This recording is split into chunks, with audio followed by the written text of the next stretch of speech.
इसलिए भगवान ने आंखें मूंद ली, लेकिन ऋषि मुनि तो पीछे लग गए नारायण के और कहने लगे कृष्ण से, पूतना को देखकर आपकी आंखें बंद हैं, आपने आंखें मीच ली अथवा मूंद ली, कुछ और अर्थ होगा इसका, ऐसा हो नहीं सकता।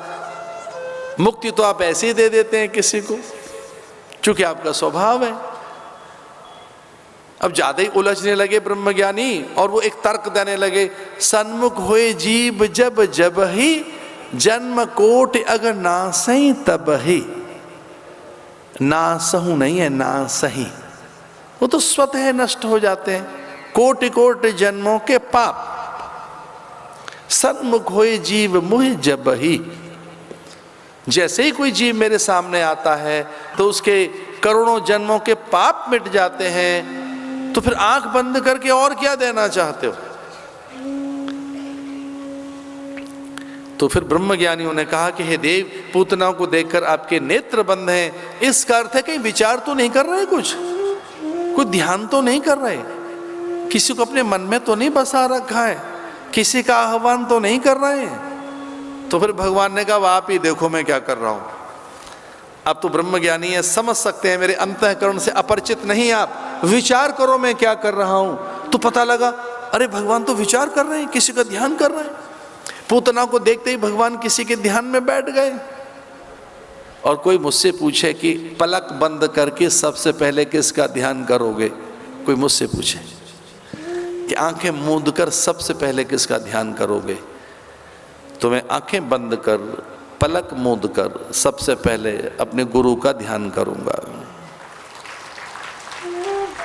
गणेश का ध्यान करूंगा, देव नियंता नियति प्रकृति, और जिससे ये सर्वस्व है ऐसे प्रभु का, अपने इष्ट का ध्यान करूंगा। लेकिन आंख मुदते ही जो मेरे प्रथम प्रणाम हैं वो मेरे गुरु को समर्पित होते हैं। आंखें खोलकर अथवा आंखें बंद करके जो प्रथम पूजा का अधिकार है वो तो गुरु पादुकाओं का स्मरण ही है, गुरुदेव का, परम गुरुदेव का, परमेष्ठ गुरु का, परात्पर गुरु का। ऐसा कहा गया कि गुरु का स्मरण करो, फिर परम गुरुदेव का स्मरण करो, फिर परमेष्ठ गुरु का, परात्पर गुरु का, और परात्पर गुरु कोई और नहीं स्वयं ईश्वर ही है। तो ब्रह्मज्ञानियों ने विचार करते हुए देखा कि भगवान नारायण पूतना को देखकर आंख बंद कर रहे हैं मुक्ति देने के लिए नहीं, अथवा उसकी कामासक्ति विकृति के लिए नहीं, फिर वो तो महादेव का ध्यान कर रहे हैं। क्या आपने वचन दिया था, आ जाइए। गाढ़ं कराभ्याम भगवान प्रपीड्य तत् प्राणै समं रोष समन्वितौ पिबत। रोष समन्वितौ पिबत, ऐसे गाढ़ं कराभ्याम उसके दोनों स्तनों को पकड़ लिया भगवान ने, जिसमें वो अपने कुछ अथवा स्तनों पर विष लपेट कर आई थी।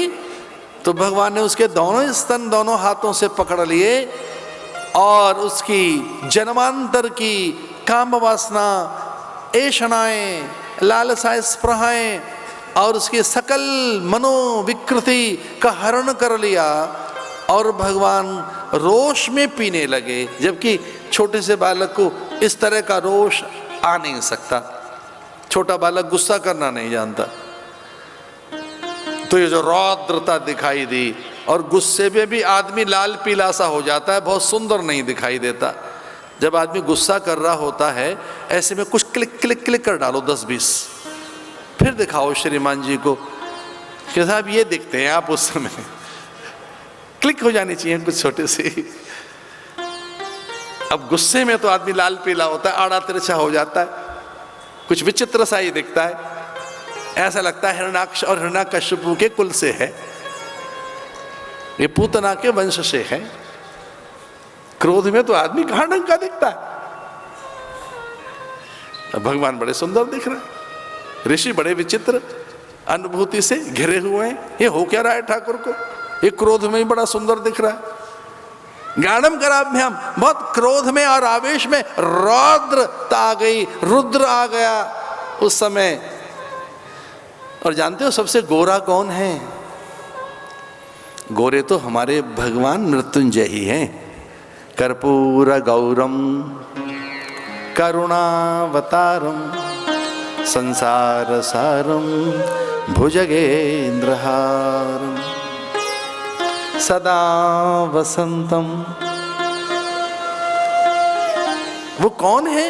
कर्पूर गौरम अघोरेभ्य घोरेभ्य घोर घोर तरेभ्य, जो घोर से घोर और अघोर भी रहकर, मुंडों की माल पहनकर, भुजंग धारण कर, भस्मा विभूत होकर, शमशान में रहकर भी जो सबसे सुंदर है, चिताग्नि से भस्म निकाल कर भी, स्मशान में रहकर भी जो बहुत सुंदर है। क्यों? क्योंकि समाधि है उसके पास, वो इसलिए शुभ है। तो जो रोष समन्वितौ पिबत, तो जो कुछ रोष जैसा दिख भी रहा है, वो रुद्र स्वयं भगवान महादेव हैं। तो इस समन्वित प्रयास भगवान महादेव को लगा कि इनका कोई भरोसा नहीं, ये आनंद के अतिरिक्त में विषपान न कर लें, इसलिए जिह्वा पर मैं बैठ जाता हूँ, मैं स्वयं आ जाता हूँ इनमें, तो विषपान मैं कर लूंगा, ये मुक्ति दान दे दे। मैंने मुक्त करना है ना, पूतना का उद्धार करना है, तो उद्धार आप कर दीजिए। प्राण आप ले लो, यद्यपि प्राण लेने का तो अधिकार यमदूतों का है, लेकिन आप ये भी करना चाहते हैं जन्मांतर की वासनाओं को, कामनाओं को, और भगवान ने उसके ऐषणाओं पर प्रहार कर उसके न केवल प्राण लिए, उसके जन्मांतर की ऐषणाएं छीन ली, और पूतना प्राणहीन होकर धरती पर गिरी, लेकिन उसकी देह से गंध निकल रही थी, सुगंधा, निर्गंधा, निर्वासना। तो पूतना में कोई वासना ही नहीं रही, कामना ही नहीं रही। जब जीव में कोई कामना नहीं रहती तब निश्चिंत हो जाता है, निर्द्वंद हो जाता है। आनंद तो तब है जब कोई कामना ही नहीं, और कोई कामना लिए बैठे हैं तो क्रोध होगा, कामना की पूर्ति नहीं हुई तो लोभ क्रोध में व्यक्ति दुखी होता है। इसलिए पूतना का अद्भुत संस्कार किया ब्रजवासियों ने। गौ माता की पूंछ लेकर नंद बाबा ने उनके ऊपर से हिलाई के देखो ये क्या हुआ, बड़ी विचित्र ये कोई स्त्री आई और निशाचरी हमारे यहाँ आ गई। तो कंस ने पहले पूतना को भेजा, अविद्या को भेजा, फिर कंस ने तृणाव्रत को। तम विस्मिता भार पीड़िता भूमौ निधाय। तो तृणाव्रत को देखकर, काम को देखकर भगवान चट्टानवत हो गए। फिर भगवान के अहित के लिए कंस ने सक्टासुर को भेजा, उत्कच को भेजा।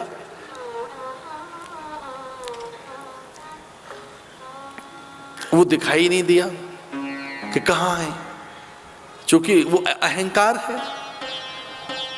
वो कभी कभी उनके आसपास दिखाई देता है जो साधन व्रती नहीं है, जो साधक नहीं है, जो हरि गुरु भक्त नहीं है, जिनमें आत्मानुशासन नहीं है, उनमें कभी कभी दिखाई देता है। कब? जब उनके पास पदार्थों का अतिरेक हो,